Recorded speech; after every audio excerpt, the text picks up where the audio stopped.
1640 by Vannocchio Biringuccio, which treats the examination, fusion, and working of metals. 16 years later, Georgius Agricola published De Re Metallica in 1556, a clear and complete account of the profession of mining, metallurgy, and the accessory arts and sciences, as well as qualifying as the greatest treatise on the chemical industry through the 16th century. He gave the following description of a metal in his De Natura Fossilium. Metal is a mineral body, by nature either liquid or somewhat hard. The latter may be melted by the heat of the fire, but when it has cooled down again and lost all heat, it becomes hard again and resumes its proper form. In this respect it differs from the stone, which melts in the fire, for although the latter regains its hardness, yet it loses its pristine form and properties. So stone melts and regains hardness, but it loses the forms and properties, so it's not metal. Traditionally, there are 6 different kinds of metals, namely gold, silver, copper, iron, tin, and lead. There are really others, for quicksilver, mercury, is a metal, although the alchemists disagree with us on this subject, and bismuth is also. Bismuth is really cool. The ancient Greek writers seem to have been ignorant of bismuth, wherefore Ammonius rightly states that there are many species of metals, animals, and plants which are unknown to us. Stibium, which is antimony, I don't know, when smelted in the crucible and refined, has as much right to be regarded as a proper metal as is accorded to lead by writers. If when smelted a certain portion be added to tin, a bookseller's alloy is produced, from which the type is made that is used by those who print books on paper. Each metal has its own form, which it preserves when separated from those metals which were mixed with it. Therefore, neither electrum nor stannum, not meaning our modern tin, is of itself a real metal, but rather an alloy of 2 metals. Electrum is an alloy of gold and silver, stannum of lead and silver. Lead and silver. Wrong emphasis. And yet, if silver be parted from the electrum, then gold remains and not electrum. If silver be taken from the stannum, then lead remains and not stannum. Whether brass, however, as found as native metal or not, cannot be ascertained with any surety. We only know of artificial brass, which consists of copper tinted with the color of the mineral calamine, and yet if any should be dug up, it would be a proper metal. Black and white copper seem to be different from the red kind. Metal, therefore, is by nature either solid, as I have stated, or fluid, as in the unique case of quicksilver, but enough now concerning the simple kinds. The book consists of a preface and 12 chapters, labeled books 1 through 12, without titles. It also has numerous woodcuts that provide annotated diagrams illustrating equipment and processes described in the text. In the preface, Agricola addresses the book to prominent German aristocrats, the most important of whom were Maurice, Elector of Saxony, and his brother Augustus, who were his main patrons.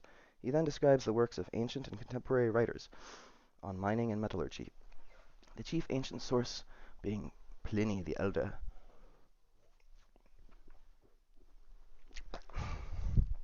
Agricola describes several books contemporary to him, the chief being a booklet by, sorry, I probably smoked too much before this, the chief being a booklet by Calbus of Freiburg in German. The works of alchemists are then described. Agricola does not reject the idea of alchemy, but notes that alchemical writings are obscure, and that we do not read of any of the masters who became rich. He then describes fraudulent alchemists who deserve the death penalty. Agricola completes his introduction by explaining that, since no other author has described the arts of metals completely, he has written this work, setting forth his scheme for 12 books. Finally, he again directly addresses his audience of German princes, explaining the wealth that can be gained from this art. To the most illustrious and most mighty dukes of etc., etc., etc. Most illustrious princes! Often have I considered the metallic arts as a whole, as Moderatus Columella considered the agricultural arts, just as if I had been considering the whole of the human body, and when I had perceived the various parts of the subject, like so many members of the body, I became afraid that I might die before I should understand its full extent, much less before I could immortalize it in writing. This book itself indicates the length and breadth of the subject, and the number and importance of the sciences, of which at least some little knowledge is necessary to miners. Indeed, the subject of mining is a very extensive one, and one very difficult to explain. No part of it is fully dealt with by the Greek and Latin authors whose works survive, and since the art is one of the most ancient, the most necessary, and the most profitable to mankind, I considered that I ought not to neglect it.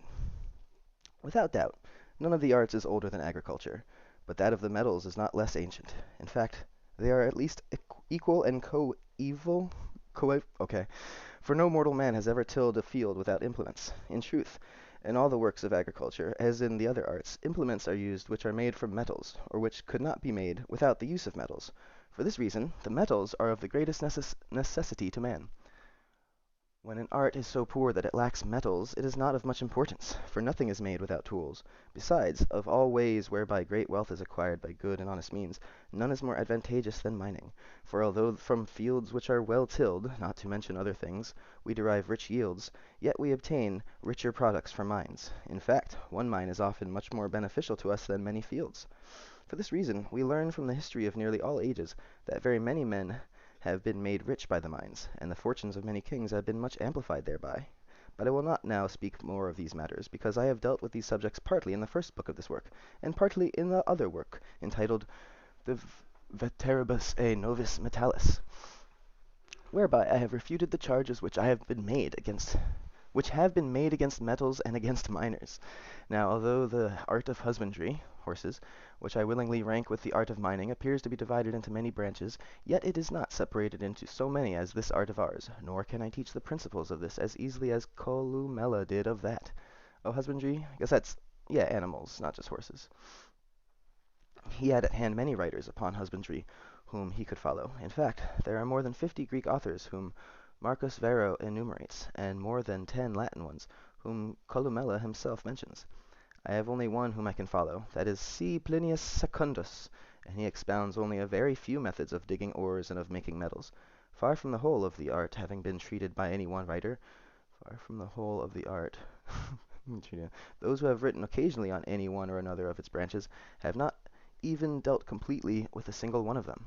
Moreover, there is great scarcity even of these, since alone of all the Greeks, Strato of Lampsacus, the successor of Theophrastus, that rhymes, wrote a book on the subject, De Machinis Metallicis, except perhaps by a work by the poet Philo, a small part of which embraced to some degree the occupation of mining. Pherecrates seems to have introduced into his comedy, which was similar in title, miners as slaves or as persons condemned to serve in the mines. Of the Latin writers, Pliny, who as I have already said, has described a few methods of working.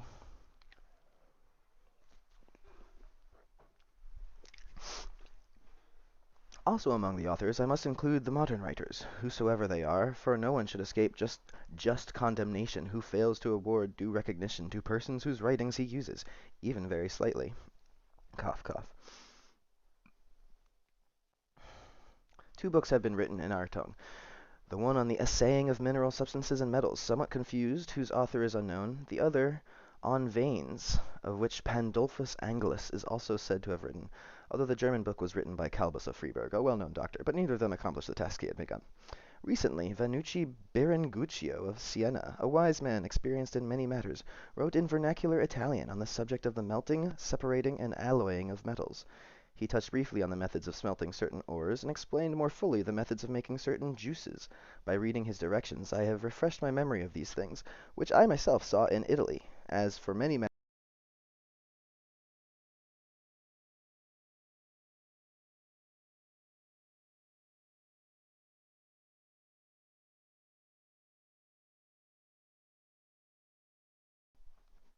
check. Alright, so battery died on the headphones. Go figure, right? I wonder if I can reach. Just gonna scoot a bit closer here. Pardon me for a moment. I'm gonna go off mic for a second.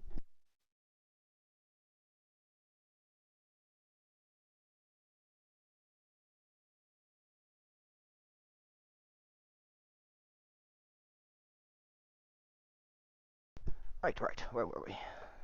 Let us see. I just have a little scooching to do here. Yes, very well. Are we in? We are good. Yes. Oh, to those who have left the auditorium, I apologize. I did plan on doing a comedy routine. No, I'm just kidding. If you ever seen Andy Kaufman or Man on the Moon, you get the joke.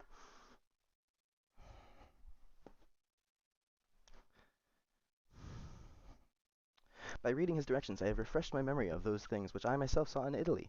As for many matters on which I write, he did not touch upon them at all, or touched but lightly. This book was given me by Franciscus Badorius, a patrician of Venice, and a man of wisdom and of repute. This he had promised that he would do, and when in the previous year he was at Marienburg, having been sent by the Venetians as an ambassador to King Ferdinand. Beyond these books I do not find any writings on the metallic arts. For that reason, even if the Book of Strato existed, from all of these sources not one half of the whole body of the science of mining could be pieced together. Seeing that there have been so few who have written on the subject of the metals, it appears to me all the more wonderful that so many alchemists have arisen who would compound metals artificially, and who would change one into another.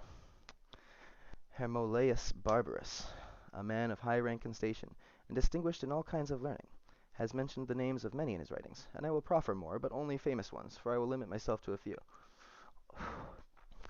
Thus Osthenes has written on something Greek, and there are Hermes, Chinese, etc.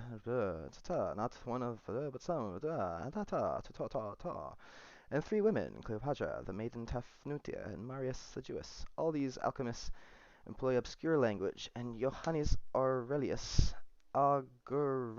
of Rimini alone has used the language of poetry.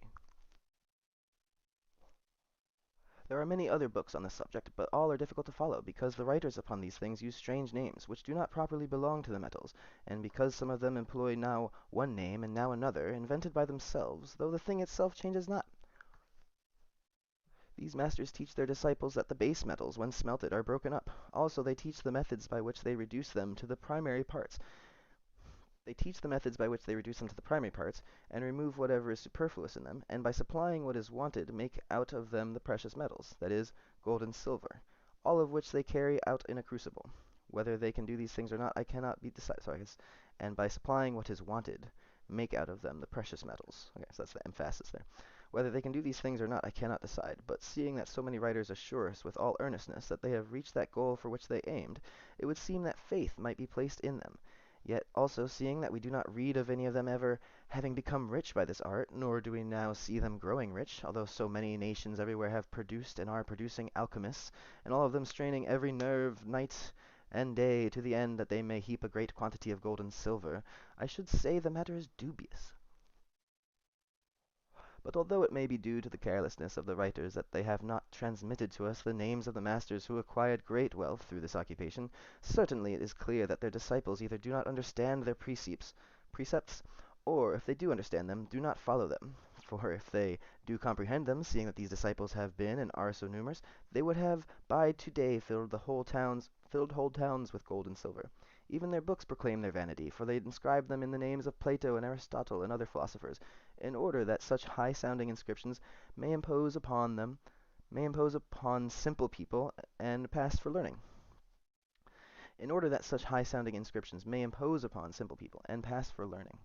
There is another class of alchemists who do not change the substance of base metals, but color them to represent gold and silver, so that they appear to be that which they are not, and when this appearance is taken from them by the fire, as if it were a garment foreign to them, they return to their own character.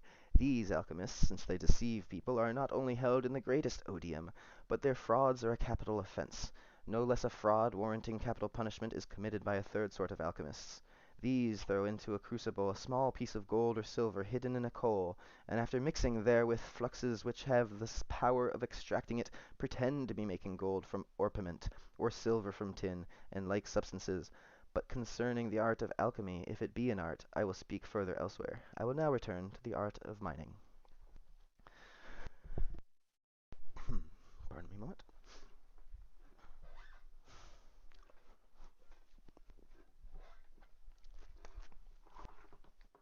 Since no authors have written of this art in its entirety, and since foreign nations and races do not understand our tongue, and if they did understand it would be able to learn only a small part of the art through the works of these authors whom we do possess, I have written these 12 books. That's actually us, because we don't speak Latin. De Re Metallica, and this is a translation. Of these, the first book contains the arguments which may be used against this art, and against metals and the mines, and what can be said in their favor. The second book describes the miner, and branches into a discourse on the finding of veins. The third book deals with veins and stringers and seams in the rocks. The fourth book explains the method of delimiting veins and also describes the functions of the mining officials. The fifth book describes the digging of ore and the surveyor's art. The sixth book describes the miner's tools and machines. The seventh book is on the assaying of ore. The eighth book lays down the rules for the work of roasting, crushing, and washing the ore. The ninth book explains the methods of smelting ores. The 10th book, oh, saying and all that washing, roasting, crushing, nobody ever talks about that in games. The 10th book instructs those who are studious of the metallic arts in the work of separating silver from gold and lead from gold and silver. The 11th book shows the way of separating silver from copper. The 12th book gives us rules for manufacturing salt, soda, alum, vitriol, sulfur, bitumen, and glass. This is going to be the high level. Obviously, 1546 is going to be like some of this stuff like might not like it might be too advanced, or it might just be like super super super like brand new in the world and maybe like doesn't work every time. You know, it will depend on technology. I mean, we'll see. Borderline.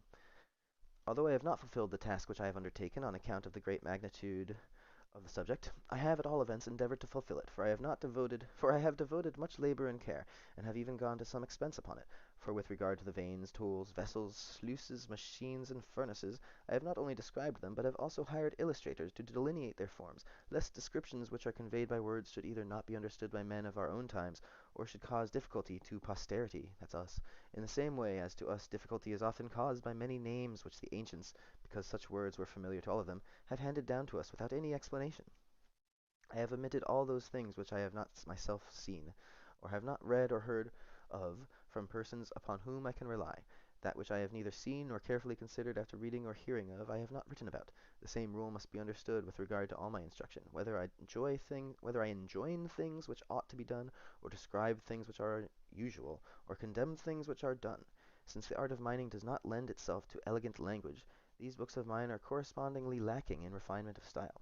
The things dealt with in this art of metals sometimes lack names, either because they are new, or because, even if they are old, the record of the names by which they were formerly known has been lost.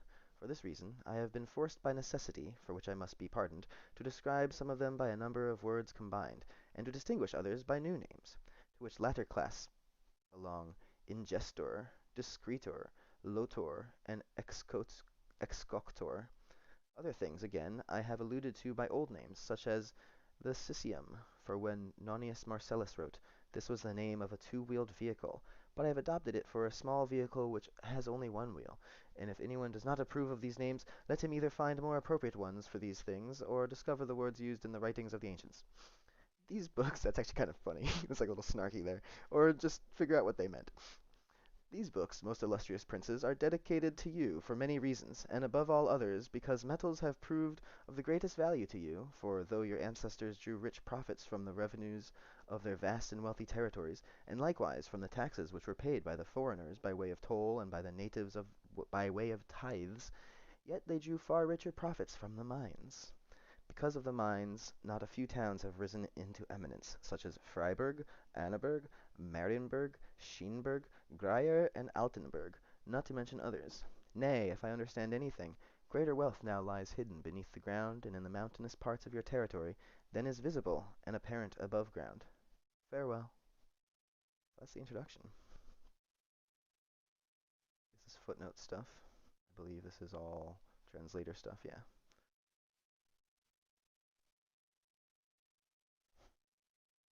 Book 1, Arguments for and against this art. This book consists of the arguments used against the art and Agricola's counter-arguments. He explains that mining and prospecting are not just a matter of luck and hard work. There is specialized knowledge that must be learned.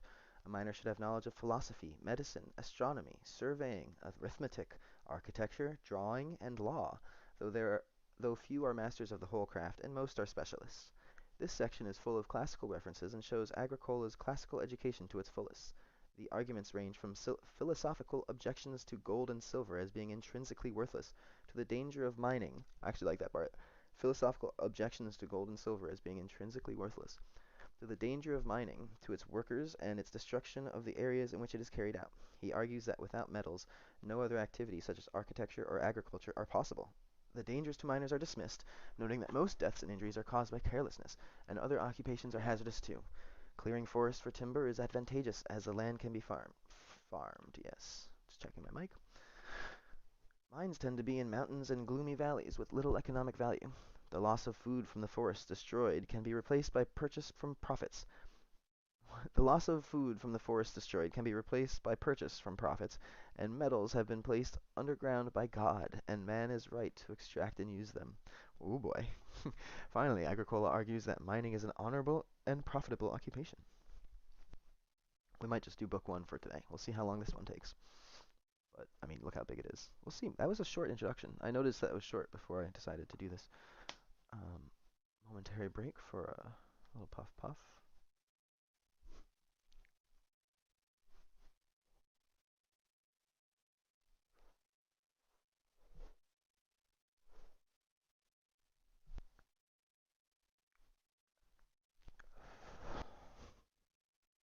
Many persons hold the opinion that the metal industries are fortuitous, and that the occupation is one of sordid toil, and altogether a kind of business requiring not so much skill as labor. But as for myself, when I reflect carefully upon its special points one by one, it appears to be far otherwise. For a miner must have the greatest skill in his work, that he may know first of all what mountain or hill, what valley or plain, can be prospected most profitably, or what he should leave alone. Moreover, he must understand the veins, stringers, and seams in the rocks. Then he must be thoroughly familiar with the many and varied species of earths, juices, gems, stones, marbles, rocks, metals, and compounds. He must also have a complete knowledge of the method of making all underground works. Lastly, there are the various systems of assaying substances and of preparing them for smelting, and here again there are many altogether diverse methods.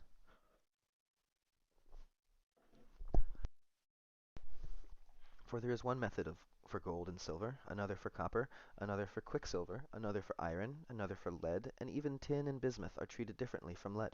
Although the evaporation of juices is an art apparently quite distinct from metallurgy, I kind of want to just see what the hell he means by juices. If we can just go forward and backwards here. Solidified juice. The Old English translators and mineralogists often use the word juices in the same sense, and we have adopted that the word solutions and salts convey a chemical significance not warranted by the state of knowledge in Agricola's time. Instances of the former use of this word. Okay, cool.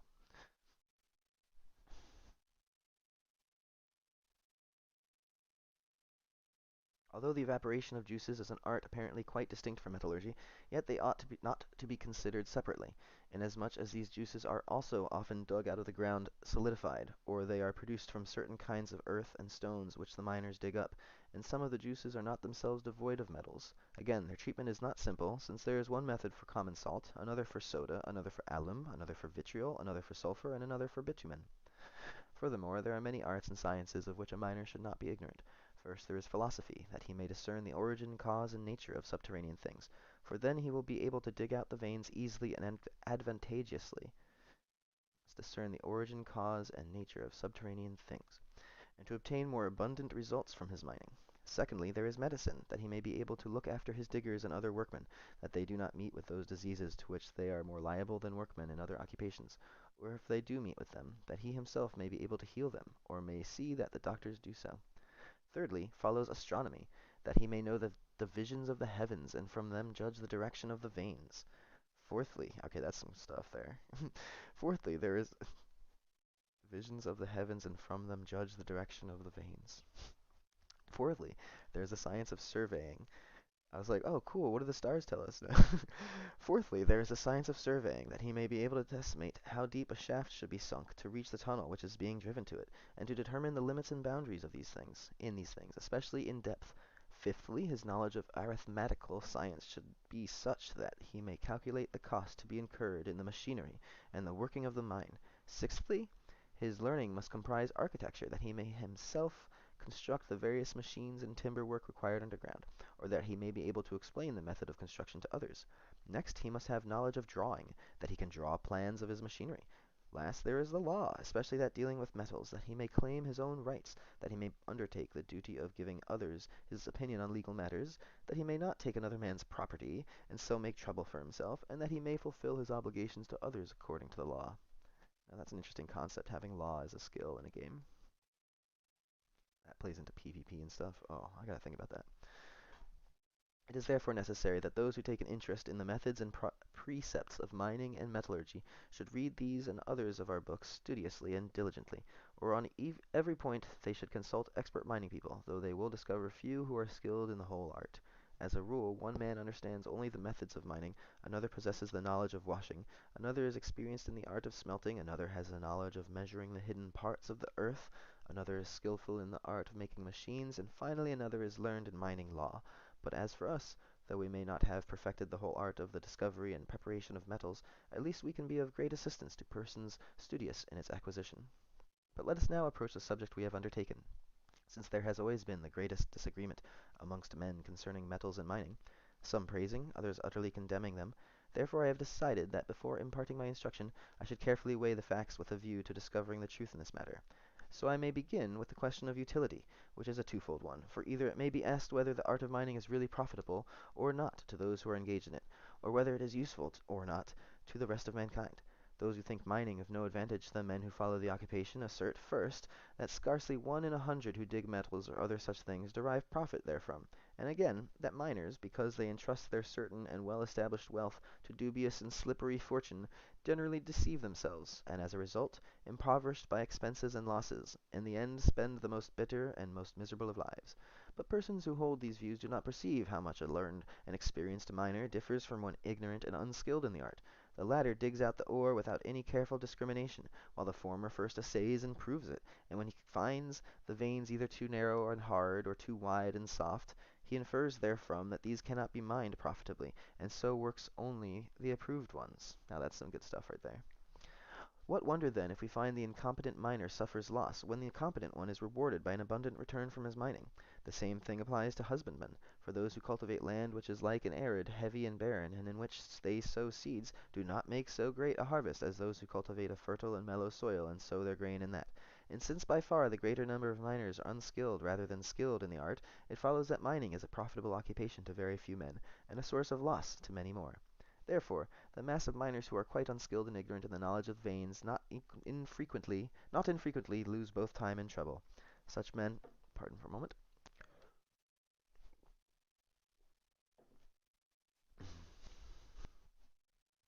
Such men are accustomed for the most part to take to mining, either when through being weighted with the fetters of large and heavy debts, I don't know why I pronounced the B in there, debts, they have abandoned a business, or desiring to change their occupation, have left the reaping hook and plough, and so if at any time such a man discovers rich veins or other abounding mining produce, this occurs more by good luck than through any knowledge on his part.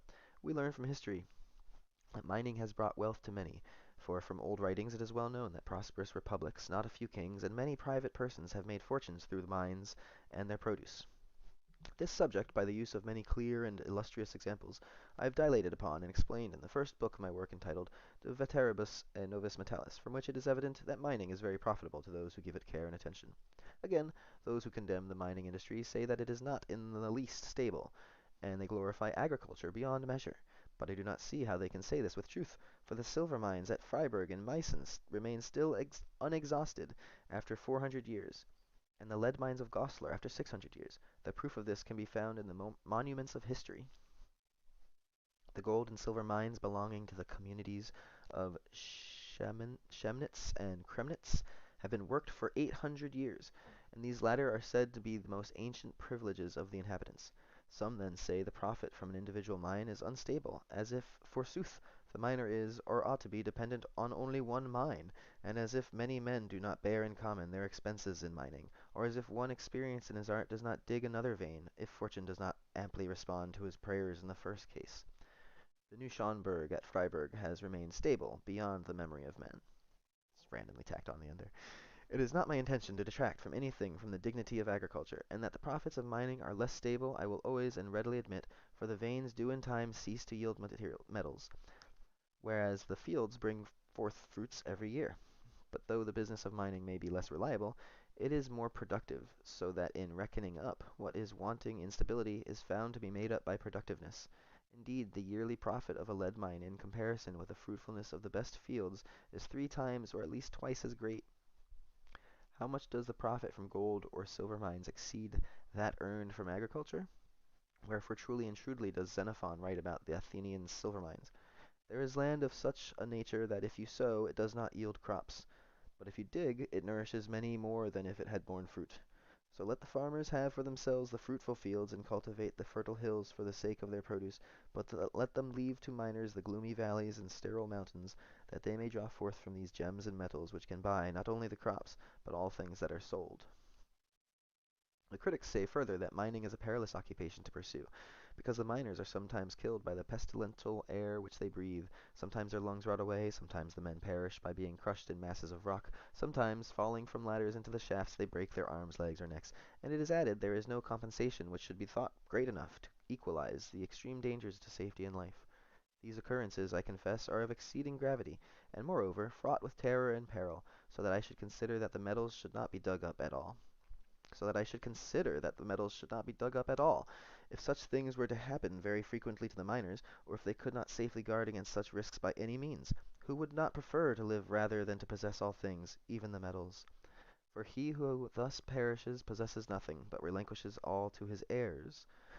But since things like this rarely happen, and only insofar as workmen are careless, they do not deter miners from carrying on their trade any more than it would deter a carpenter from his, because one of his mates had acted incautiously and lost his life by falling from a high building. I have thus answered each argument which critics are wont to put before me when they assert that mining is an undesirable occupation, because it involves expense with uncertainty of return, because it is changeable, and because it is dangerous to those engaged in it. Now I come to those critics who say that mining is not useful to the rest of mankind, because forsooth, gems, metals, and other mineral products are worthless in them. I gotta start using forsooth more often. For sarcasmeth. Gems, metals, and other mineral products are worthless in themselves. This admission they try to extort from us, partly by arguments and examples, partly by misrepresentations and abuse of us. First, they make use of this argument. The earth does not conceal and remove from our eyes. This is probably some spam calling. Just mute my phone real quick.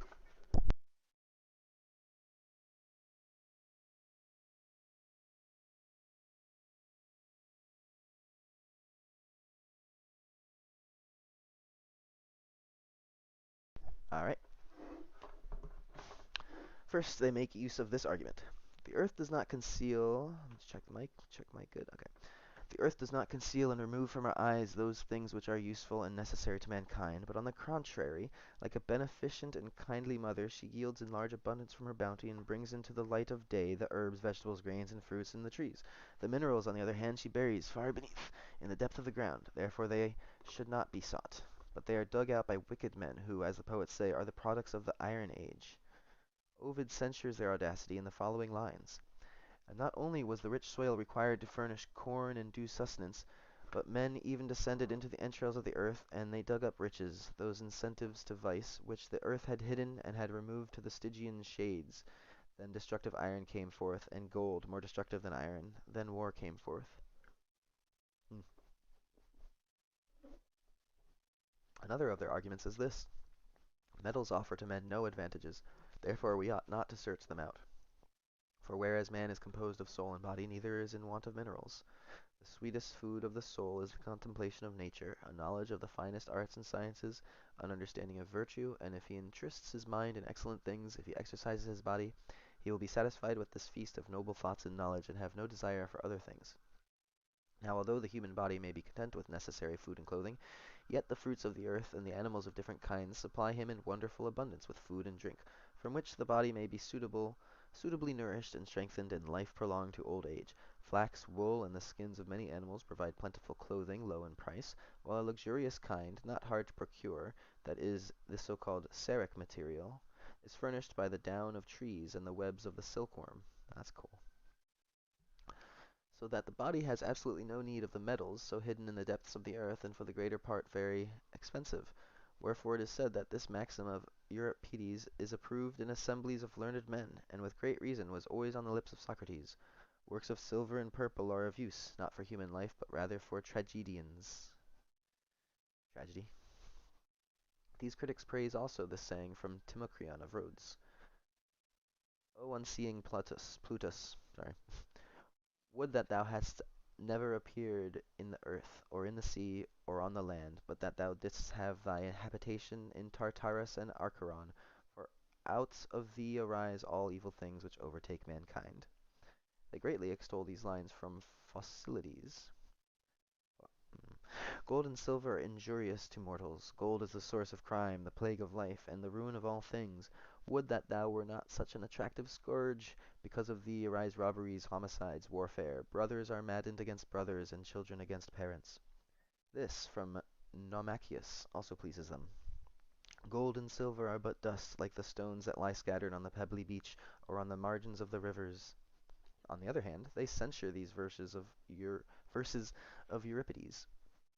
Plutus is the god for wise men. All else is mere folly, and at the same time a deception in words. So in like manner, these lines from Theognis. O Plutus, thou most beautiful and placid god, whilst I have thee, however bad I am, I can be regarded as good. Whilst meaning while. They also blame Aristodemus the Spartan for these words. Money makes the man. No one who is poor is either good or honored. And they rebuke these songs of Timocles. Money is the life and soul of mortal men. He who has not heaped upon riches for himself wanders like a dead man amongst the living. Finally, they blame Menander when he wrote, Epicharmus asserts that the gods are water, wind, fire, earth, sun, and stars, but I am of the opinion that the gods of any use to us are silver and gold. For if thou wilt set these up in thy house, thou mayest seek whatever thou wilt. All things will fall to thy lot, land, houses, slaves, silver work, moreover friends, judges, and witnesses. Straight up bribery. Only give freely, for thus thou hast the gods to serve thee. Damn. But besides this, the strongest argument of the detractors is that the fields are devastated by mining operations, for which reason formerly Italians were warned by law that no one should dig the earth for metals and so injure their very fertile fields, their vineyards, and their olive groves. Also they argue that the woods and groves are cut down, for there is need of an endless amount of wood for timbers, machines, and the smelting of metals, and when the woods and groves are felled, then are exterminated the beasts and birds, very many of which furnish a pleasant and agreeable food for man. Further, when the ores are washed, the water which has been used poisons the brooks and streams, and either destroys the fish or drives them away. Therefore the inhabitants of these regions, on account of the devastation of their fields, woods, groves, brooks, and rivers, find great difficulty in procuring the necessities of life, and by reason of the destruction of the timber they are forced to greater expense in erecting buildings. Thus it is said, it is clear to all that there is greater detriment from mining than in the value of the metals which the mining produces. Need of an endless amount of wood for timbers, machines, and the smelting of metals. Okay.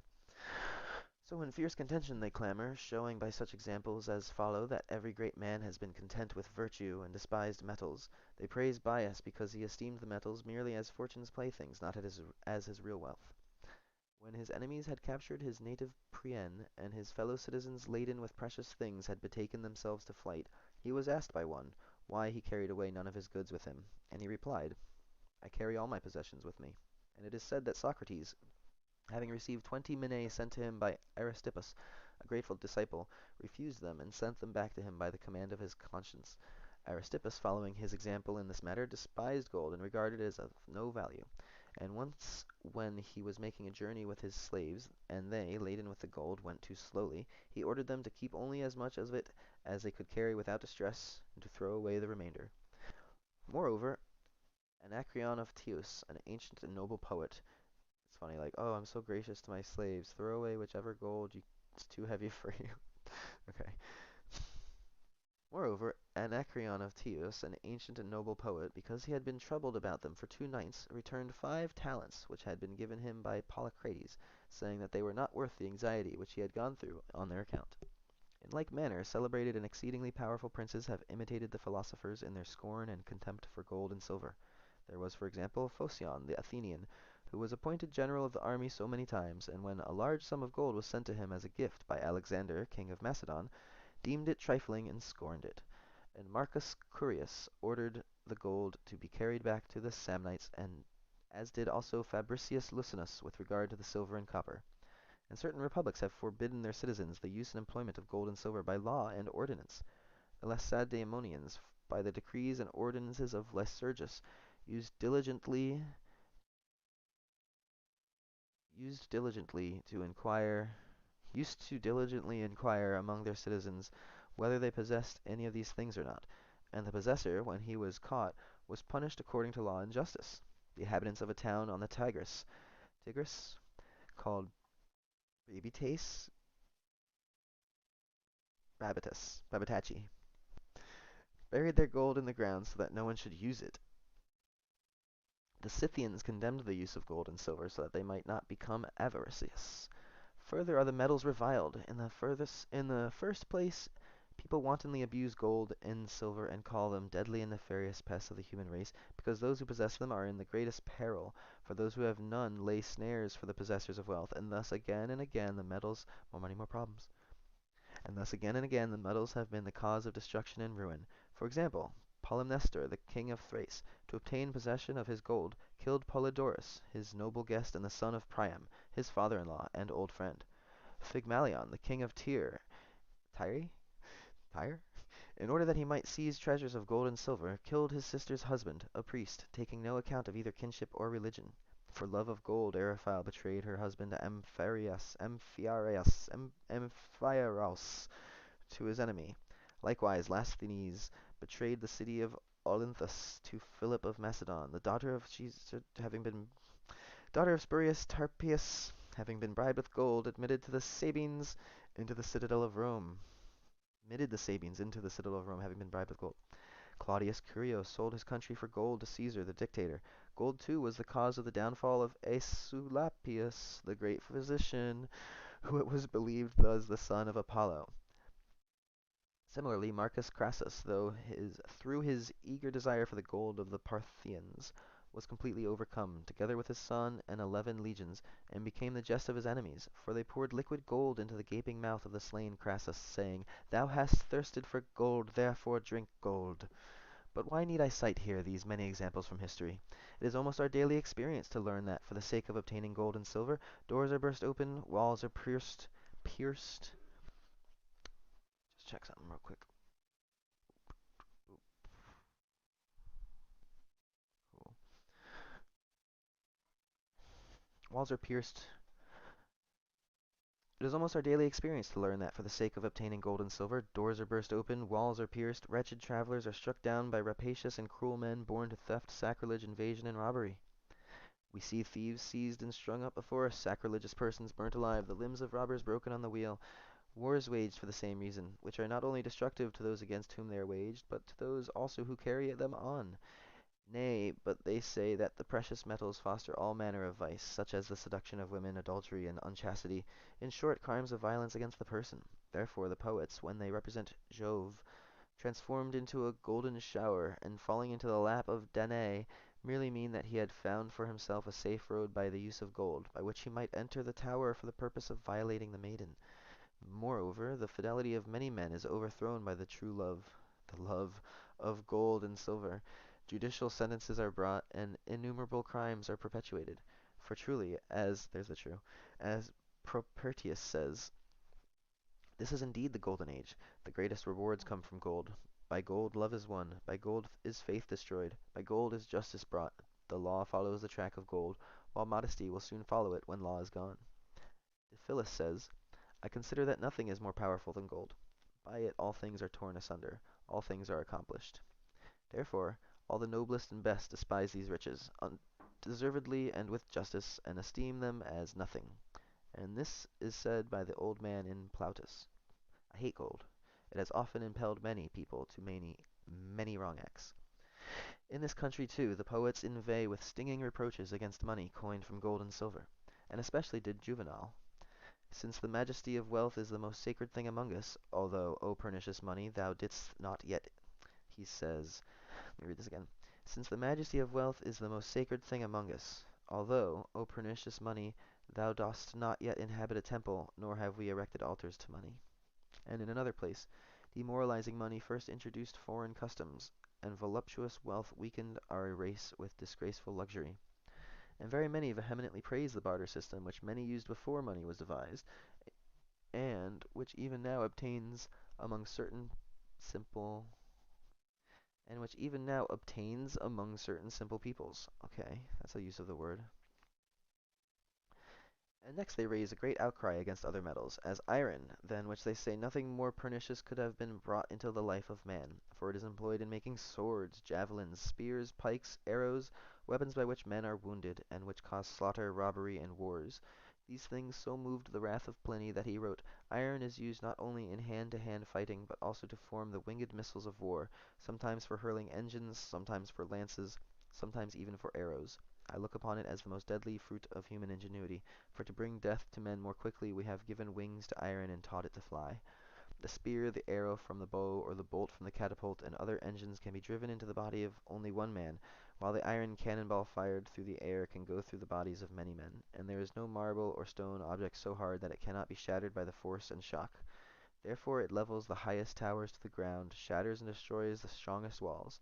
Certainly the ballistas which throw stones, the battering rams and other ancient war engines for making breaches in walls of fortresses and hurling down strongholds, seem to have little power in comparison with our present cannon.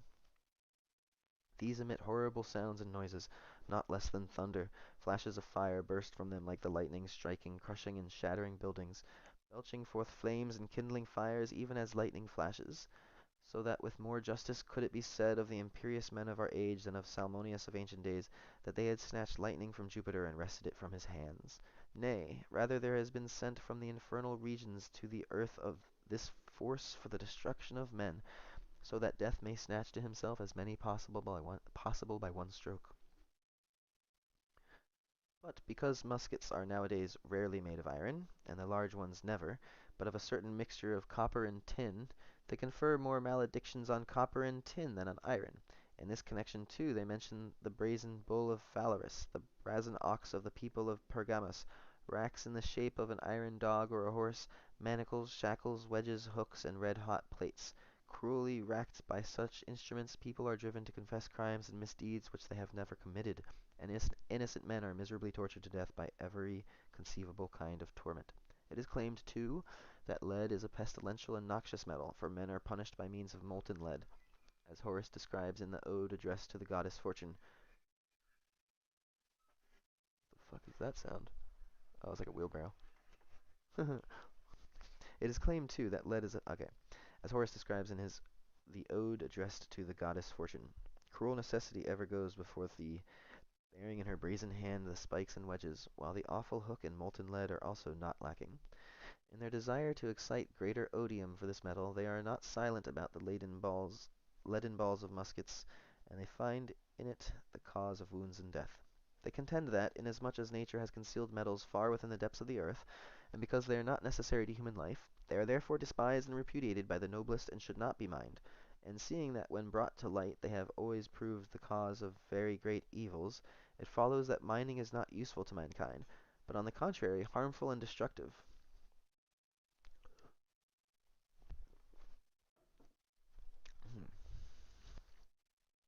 Several good men have been so perturbed by these tragedies that they conceive an intensely bitter hatred towards metals, and they wish absolutely that metals had never been created, or being created, that no one had ever dug them out. The more I commend the singular honesty, innocence, and goodness of such men, the more anxious shall I be to remove utterly and eradicate all error from their minds, and to reveal the sound view, which is that the metals are most useful to mankind. So this is really interesting. I'm getting a lot of ideas about when people say like mages can't wear metal armor. Like this is a great source for that uh, concept. Um, and just thinking about the idea of having a barter system, and I'm totally planning on making it possible with multiple currencies and all this stuff. If it should be possible. It's just data, but you could have two different sort of approaches. That you could have the society that relies on currencies, and then like the barter system out in the tribes and stuff, or in different parts of society. In the first place, then, those who speak ill of the metals and refuse to make use of them do not see that they accuse and condemn as wicked the Creator himself, when they assert that he fashioned some things vainly and without good cause, and thus they regard him as the author of evils, which opinion is certainly not worthy of pious and sensible men. In the next place, the earth does not conceal metals in her depths because she does not wish that men should dig them out, but because provident and sagacious nature has appointed for each thing its place. She generates them in the veins, stringers, and seams in the rocks, as though in special vessels and receptacles for such material. The metals cannot be produced in the other elements because the materials for their formation are wanting. For if they were generated in the air, a thing that rarely happens, they could not find a firm resting place. Ada, but by their own force and weight would settle down onto the ground. Seeing then that metals have their proper abiding place in the bowels of the earth, who does not see that these men do not reach their conclusions by good logic? That is fucking hilarious. I'm gonna take a hit. That was funny. Guy is really snarky.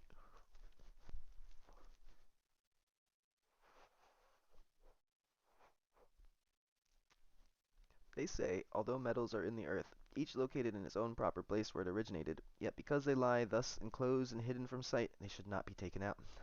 But in refutation of these attacks, which are so annoying, I will on behalf of the metals instance the I will on behalf of the metals instance the fish which we catch, hidden and concealed, though they may be in the water, even in the sea.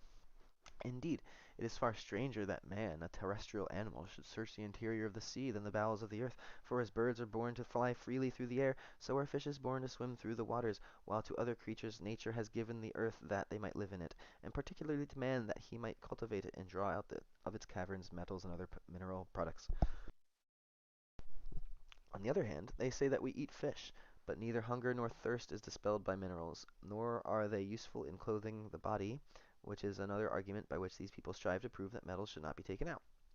But man without metals cannot provide those things which he needs for food and clothing, for though the produce of the land furnishes the greatest abundance of food for the nourishment of our bodies, no labor can be carried on and completed without tools.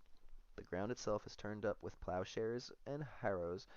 Tough stalks and the tops of the roots are broken off and dug up with a mattock. The sown seed is harrowed, the cornfield is hoed and weeded, the ripe grain with part of the stalk is cut down by scythes and threshed on the floor, or its ears are cut off and stored in the barn, and later beaten with flails and winnowed with fans, until finally the pure grain is stored in the granary, whence it is brought forth again when occasion demands or necessity arises. Again, if we wish to procure better and more productive fruits from trees and bushes, we must resort to cultivating, pruning, and grafting, which cannot be done without tools.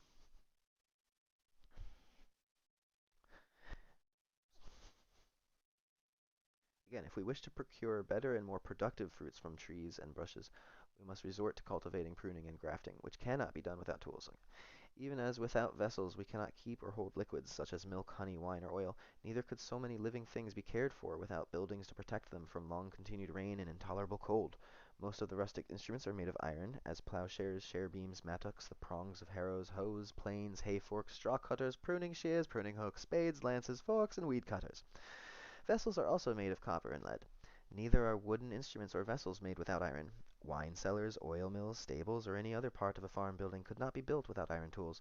Then if the bull, the wether, the goat, or any other domestic animal is led away from the pasture to the butcher, or if the poulterer brings from the farm a chicken, a hen, or a capon for the cook, could any of those animals be cut up and divided without axes or knives? I need say nothing here about the bronze and copper pots for cooking, because for these purposes one could make use of earthen vessels, but even these in turn could not be made and fashioned by the potter without tools, for no instruments can be made out of wood alone, without the use of iron. Interesting, interesting concept. Furthermore, hunting, fowling, and fishing supply man with. It's like, how do you make the iron without iron? Further, well, I guess you can. Okay.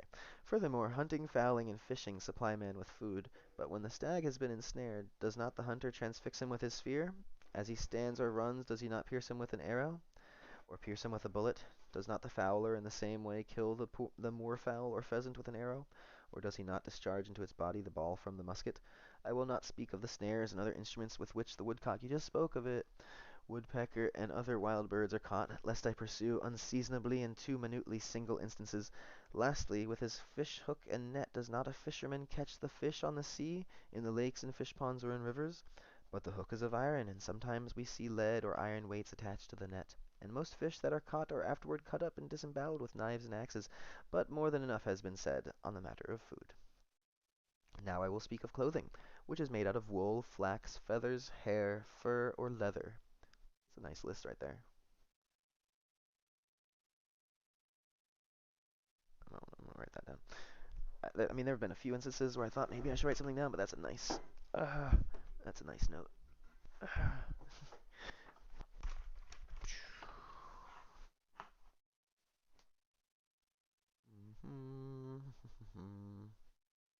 Oh no, there we go. Wool, flax, feathers. I'm making lists of all the raw resources used in all the crafting disciplines. Hair, fur, and leather. And when you look at Middle Ages, the lists are really quite short, and it's really coming together to be quite conceivable to just go like 100% natural, real, historic crafting resources. So, yeah, I'll be talking more about that in the future. First, the sheep are sheared, then the wool is combed. This is a great part. This is good. This is actually really good. I think it's just fucking. Let me finish reading this. I might copy this to the chat, though. This is pretty good. First, the sheep are sheared, then the wool is combed. Next, the threads are drawn out, while later the warp is suspended in the shuttle under which passes the wool. This being struck by the comb, at length cloth is formed either from threads alone or from threads and hair. Flax, when gathered, is first pulled by hooks. Then it is dipped in water and afterward dried, beaten into tow with a heavy mallet and carded, then drawn out into threads, and finally woven into cloth. But has the artisan or weaver of the cloth any instrument not made of iron? Can one be made of wood without the aid of iron? The cloth or web must be cut into lengths for the tailor. Can this be done without knife or scissors? Can the tailor sew together any garments without a needle? Even peoples dwelling beyond the seas cannot make a covering for their bodies, fashioned of feathers, without these same implements. Neither can the furriers do without them in sewing together the pelts of any kind of animals. The shoemaker needs a knife to cut the leather, another to scrape it, and an awl to perforate it, before he can make shoes. These coverings for the body are either woven or stitched. Buildings, too, which protect the same body from rain, wind, cold, and heat, are not constructed without axes, saws, and augers. So I guess the argument against this would be like all of these things could be done with rocks. So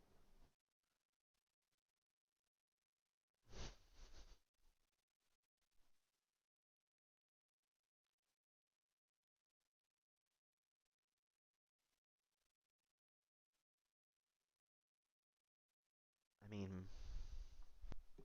but then again, you're talking about mining stuff from the earth, rocks, metals. Metals are just like advanced rock.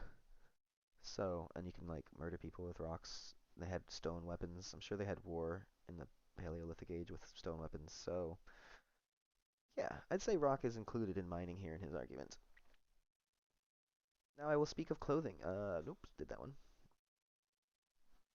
But that is a nice little summary there.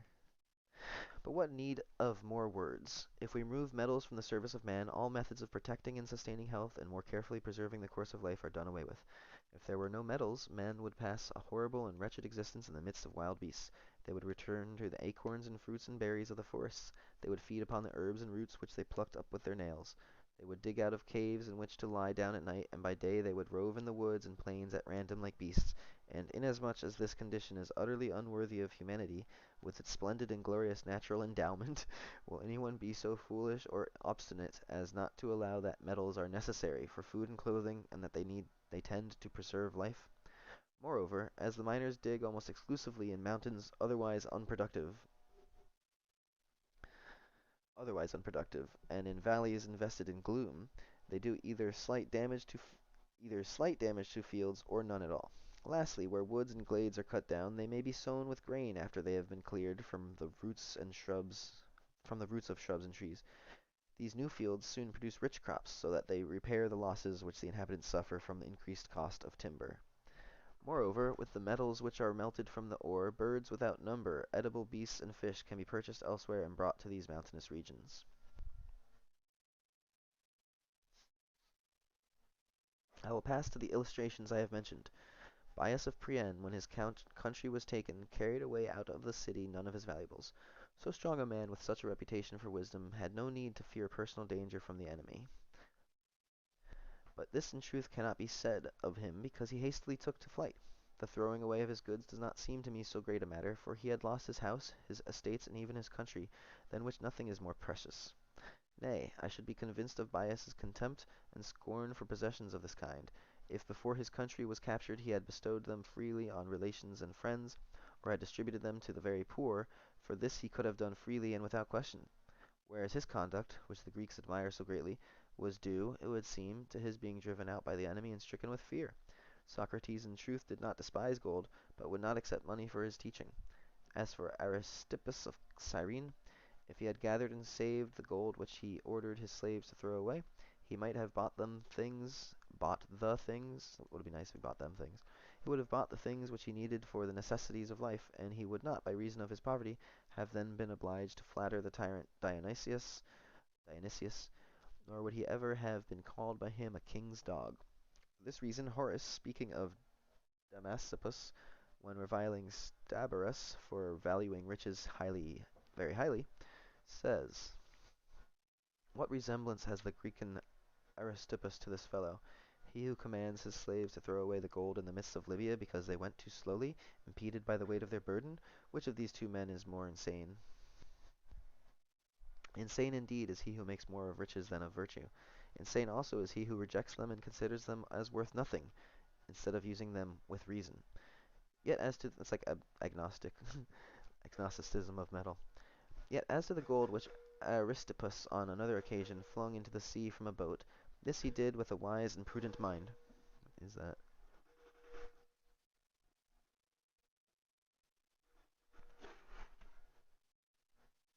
right? Weird. "Yet as to the gold which Aristippus on another occasion flung into the sea from a boat, this he did with a wise and prudent mind. For learning that it was a pirate boat in which he was sailing, and fearing for his life, he counted as gold, and then throwing it of his own will into the sea, he groaned as if he had done it unwillingly. But afterward, when he escaped the peril, he said, 'It is better that this gold itself should be lost than that I should have perished because of it.' Let it be granted that some philosophers, as well as Anacreon of Teos, despised gold and silver. Anaxagoras of Clazomene also gave up his sheep farms and became a shepherd. Crates the Theban, too, being annoyed that his estate and other kinds of wealth caused him worry, and that in his contemplations his mind was thereby distracted, resigned a property valued at 10 talents, and taking a cloak and wallet, in poverty devoted all his thought and efforts to philosophy. Is it true that because these philosophers despised money, all others declined wealth in cattle? Did they refuse to cultivate lands or to dwell in houses? There were certainly many, on the other hand, who, though affluent, became famous in the pursuit of learning and in the knowledge of divine and human laws, such as Aristotle, Cicero, and Seneca.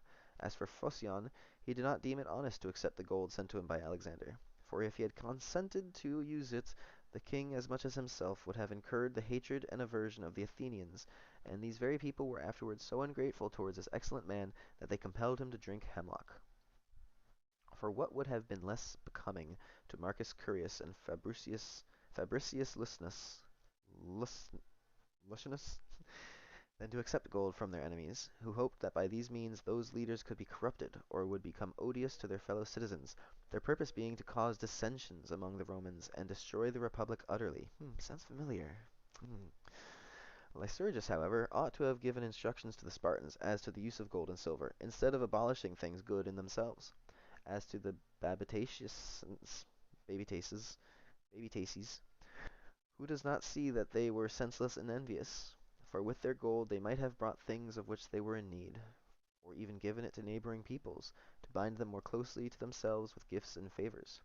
Finally, the Scythians, by condemning the use of gold and silver alone, did not free themselves utterly from avarice, because although he is not enjoying them, one who can possess other forms of property may also become avaricious. Now let us reply to the attacks hurled against the products of mines. In the first place, they call gold and silver the scourge of mankind, because they are the cause of destruction and ruin to their possessors. But in this manner, might not anything that we possess be called a scourge to humankind, whether it be a horse or garment or anything else? For whether one rides a splendid horse or journeys well clad, he would give occasion to a robber to kill him. Are we then not to ride on horses, but to journey on foot, because a robber has once committed a murder in order that he may steal a horse? Are we not to possess clothing, because a vagabond with a sword has taken the traveller's life, that he may rob him of his garment? The possession of gold and silver is similar.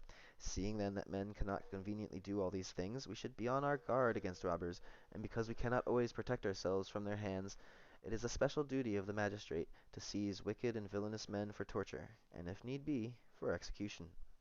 Again, the products of the mines are not themselves the cause of war. Thus, for example, when a tyrant, inflamed with passion for a woman of great beauty, makes war on the inhabitants of her city, the fault lies in the unbridled lust of the tyrant, and not in the beauty of the woman. Likewise, when another man, blinded by a that's 1546 people, they get it then. They got it then, okay? Likewise, when another man, let me read that again. Again, the products of the mines are not themselves the cause of war. Thus, for example, when a tyrant, inflamed with the passion for a woman of great beauty, makes war on the inhabitants of her city, the fault lies in the unbridled lust of the tyrant and not in the beauty of the woman.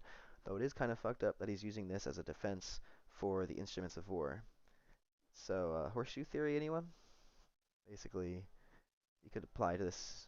I'm just forget. Nope. Pretend to just, yeah. Likewise, when another man, blinded by a passion for gold and silver, makes war upon a wealthy people, we ought not to blame the metals, but transfer all blame to avarice. Ah, see, there you go.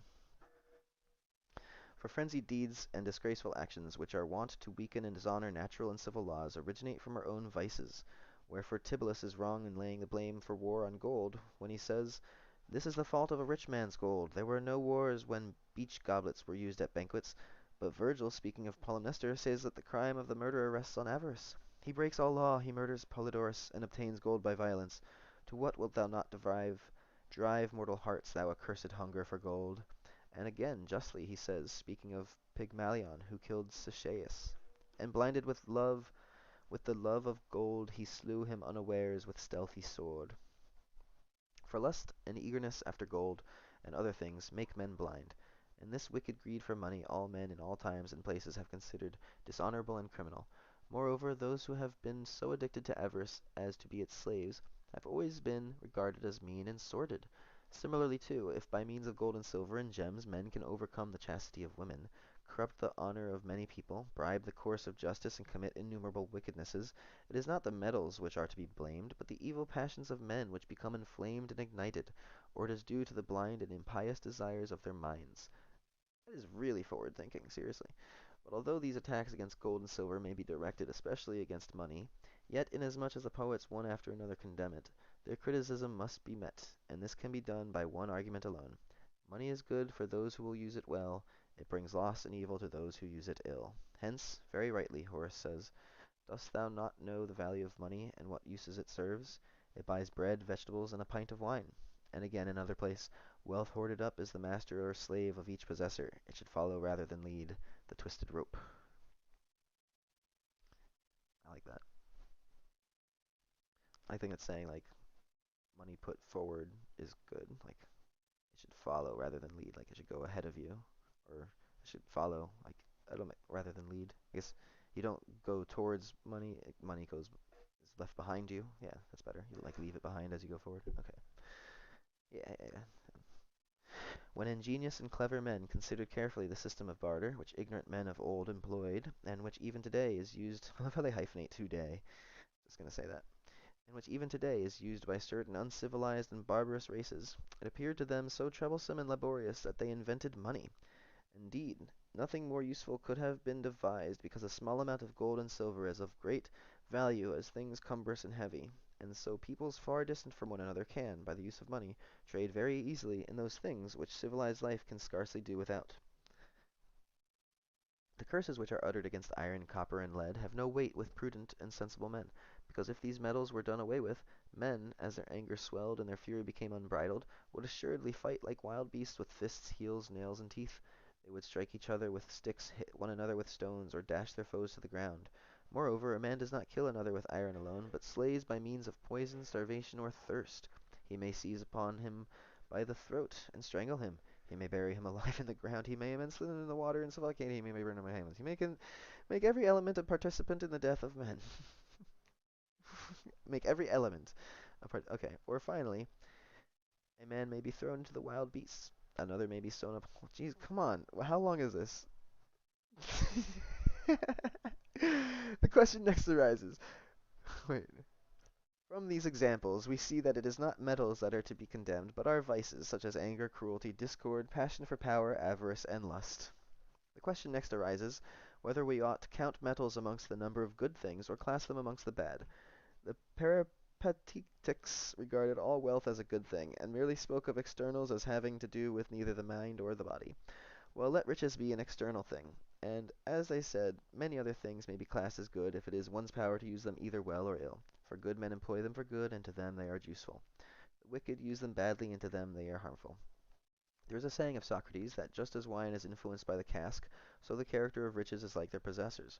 The Stoics, whose custom it is to argue subtly and acutely, though they did not put wealth in the category of good things, They did not count it amongst the evil ones, but placed it in that class which they term neutral.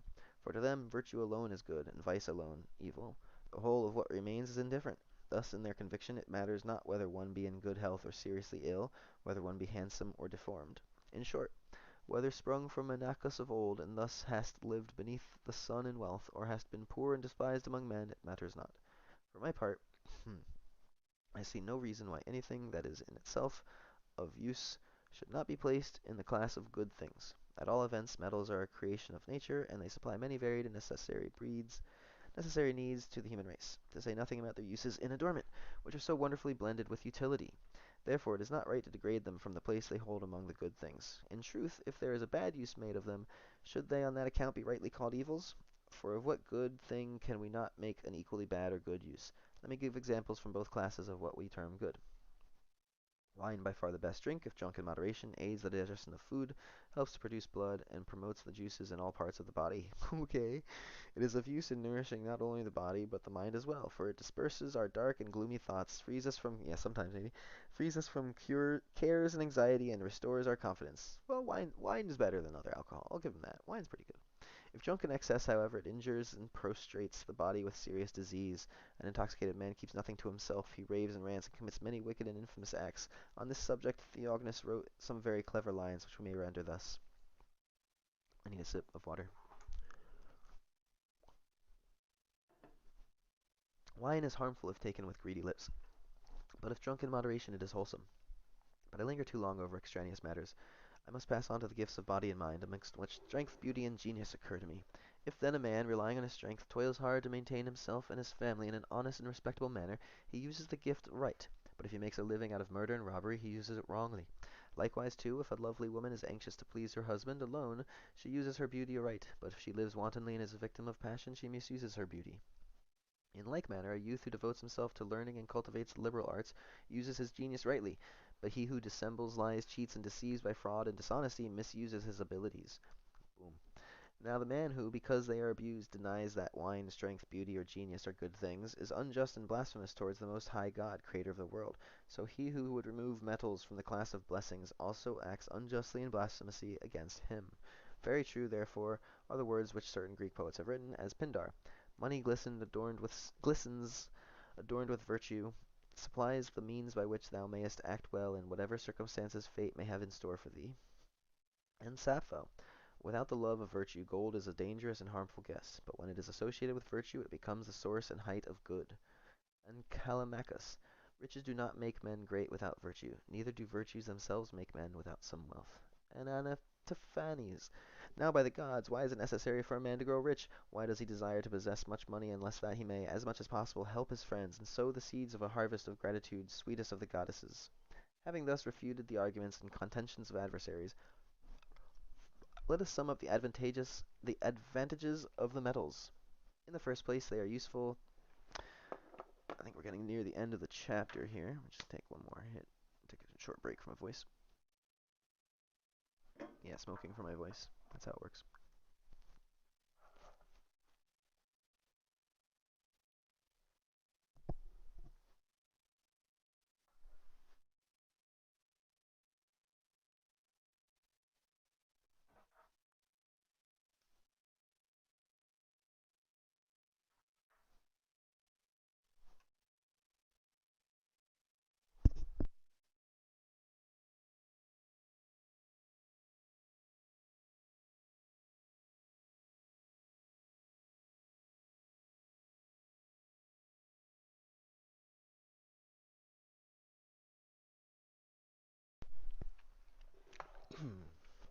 Having thus refuted the arguments and contentions of adversaries, let us sum up the advantages of the metals. In the first place, they are useful to the physician, for they furnish liberally the ingredients for medicines by which wounds and ulcers are cured, and even plagues, so that certainly if there were no other reasons why we should explore the depths of the earth, we should for the sake of medicine alone dig into the mines. Again, the metals are of use to painters because they yield certain pigments, which, when united with the painter's slip, are injured less than others by the moisture from without. Further, mining is useful to the architects, for thus is found marble, which is suitable not only for strengthening large buildings, but also for decoration. It is moreover helpful to those whose ambition urges them towards immortal glory, because it yields metals from which are made of coins, statues, and other monuments. from which are made, which next to literary records give men in a sense immortality. These metals are useful to merchants with very great cause, for as I have stated elsewhere, the use of money which is made from metals is much more convenient to mankind than the old system of exchange of commodities. In short, to whom are the metals not of use? In very truth, even the works of art, elegant, embellished, elaborate, useful, are fashioned in various shapes by the artists from the metals, gold, silver, brass, lead, and iron. How few artists could make anything that is beautiful and perfect without using metals.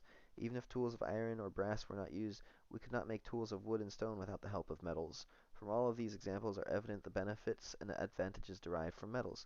We should not have had these at all unless the science of mining and metallurgy had been discovered and handed down to us.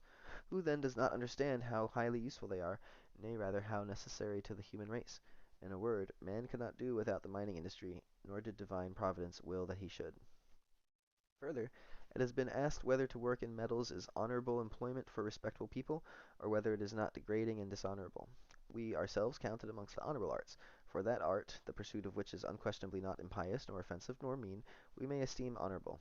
That this is the nature of the mining profession, inasmuch as it promotes wealth by good and honest methods, we shall show presently. With justice, therefore, we may class it amongst honorable employments.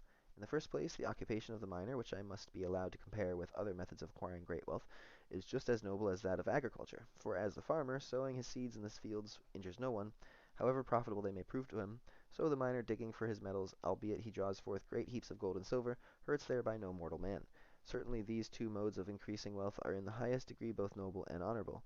The booty of the soldier, however, is frequently impious, because in the fury of the fighting he seizes all goods, sacred as well as profane. The most just king may have to declare a war on cruel tyrants, but in the course of it wicked men cannot lose their wealth and possessions without dragging into the same calamity innocent and poor people, old men, matrons, maidens, and orphans. But the miner is able to accumulate great riches in a short time, and without using any violence, fraud, or malice. An old saying is, therefore, not always true that every rich man is either wicked himself or is the heir to wickedness. Some, however, who contend against us censure and attack miners by saying that they and their children must needs fall into penury after a short time, because they have heaped up riches by improper means. According to them, nothing is truer than the saying of the poet Naevius, ill-gotten gains and ill-fashioned slip away. The following are some of the wicked and sinful methods by which they say men obtain riches from mining. When a prospect of obtaining metals shows itself in a mine, either the ruler or magistrate drives out the rightful owners of the mines from possession, or a shrewd and cunning neighbor perhaps brings a lawsuit against the old possessors in order to rob them of some part of their property. Or the mine superintendent imposes on the owners such a heavy contribution on shares that if they cannot pay, or will not, they lose their rights of possession, while the superintendent, contrary to all that is right, seizes upon all they have lost. Or, finally, the mine foreman may conceal the vein by plastering over with clay that part where the metal abounds. So, wait, so what are we? Some are the following. The following are some of the wicked and sinful methods by which they say men obtain riches from mining. Okay. Let me just read this again. When a prospect of obtaining metals shows itself in a mine, either the ruler or magistrate drives out the rightful owners of the mines from possession, or a shrewd and cunning neighbor perhaps brings a lawsuit against the old possessors in order to rob them of some part of their property. Or the mine superintendent imposes on the owners such a heavy contribution on shares that if they cannot pay, or will not, they lose their rights of possession, while the superintendent, contrary to all that is right, seizes upon all they have lost. Or finally, the mine foreman may conceal the vein by plastering over with clay that part where the metal abounds, or by covering it with earth, stones, stakes, or poles, and hope that after several years the proprietors, thinking the mine exhausted, will abandon it, and the foreman can then excavate the remainder of the ore and keep it for himself. They even state that the scum of the miners exist wholly by fraud, deceit, and lying. For to speak of nothing else, but only of these deceits which are practiced in buying and selling, those deceits, it is said they either advertise the veins with false and imaginary praises, so that they can sell the shares in the mines at one half more than they are worth, or on the contrary, they sometimes detract from the estimate of them so that they can buy shares for a small price. By exposing such frauds, our critics suppose all good opinion of miners is lost. That's interesting, them lowering the value so you can buy shares for a small price. That's really interesting. Now, all wealth, whether it has been gained by good or evil means, is liable by some adverse chance to vanish away. It decays and is dissipated by the fault and carelessness of the owner, since he loses it through laziness and neglect, or wastes and squanders it in luxuries, or he consumes and exhausts it in gifts, or he dissipates and throws it away in gambling. Just as though money sprouted up again, renewed from an exhausted coffer, and was always to be obtained from a full heap. It is therefore not to be wondered at if miners do not keep in mind the counsel given by King Agathocles. Unexpected fortune should be held in reverence, for by not doing so they fall into penury, and particularly when the miners are not content with moderate riches, they not rarely spend on new mines what they have accumulated from others. But no just ruler or magistrate deprives owners of their possessions. That, however, may be done by a tyrant, who may cruelly rob his subjects not only of their goods honestly obtained, but even of life itself.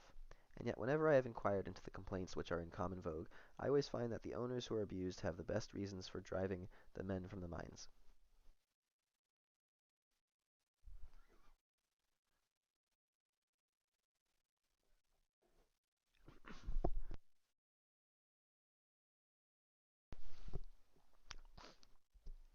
While those who abuse the owners have no reason to complain about them.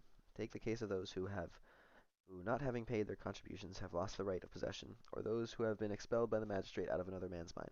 For some wicked men, mining the small veins branching from the veins rich in metal, are wont to invade the property of another person.